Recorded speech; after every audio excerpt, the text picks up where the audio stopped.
Hi guys, வாங்க Whirlpool washing மிஷினை எப்படி யூஸ் பண்ணுறது பற்றி பார்ப்போங்க. ஃபர்ஸ்ட் நாங்கள் ஆல்ரெடி துணியெல்லாம் போட்டு வச்சிட்டோங்க. எங்களுக்கு பார்த்தீங்கன்னா 1.5 நிமிஷம் காட்டுது.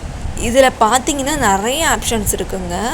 P1 normal, P2 heavy, P4 white, மெயினாக பார்த்தீங்கன்னா ட்ரை, இதெல்லாமே இருக்குங்க. இதெல்லாமே நீங்கள் செப்ரேட்டாக பண்ணிக்கிற மாதிரிங்க.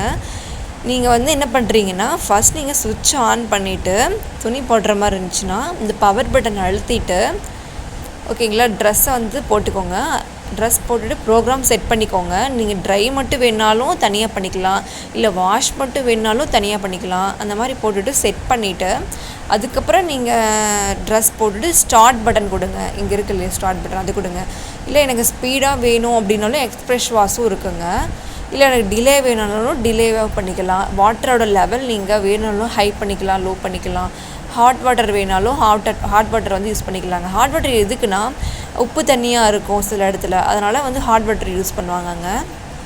பாருங்கள், நல்லா எங்களுக்கு ரொட்டேட் ஆகிட்டுருக்கு.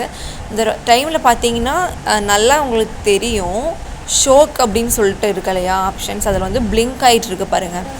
இப்போ நமக்கு என்ன வாஷ் பண்ணி கொடுக்கணும் அப்படின்னாலும் தனியாக வாஷ் பண்ணிக்கலாம். அந்த ப்ரோக்ராமில் போய் ஆப்ஷன்ஸ் இருக்கும், அது எந்த ஆப்ஷன்ஸ் இருக்கோ அதில் நீங்கள் கிளிக் பண்ணி ஸ்டார்ட் பண்ணிங்கன்னா அந்த ஆப்ஷன்ஸ்குள்ளே போயிடும். இல்லை அதில் நீங்கள் பண்ணிக்கலாங்க.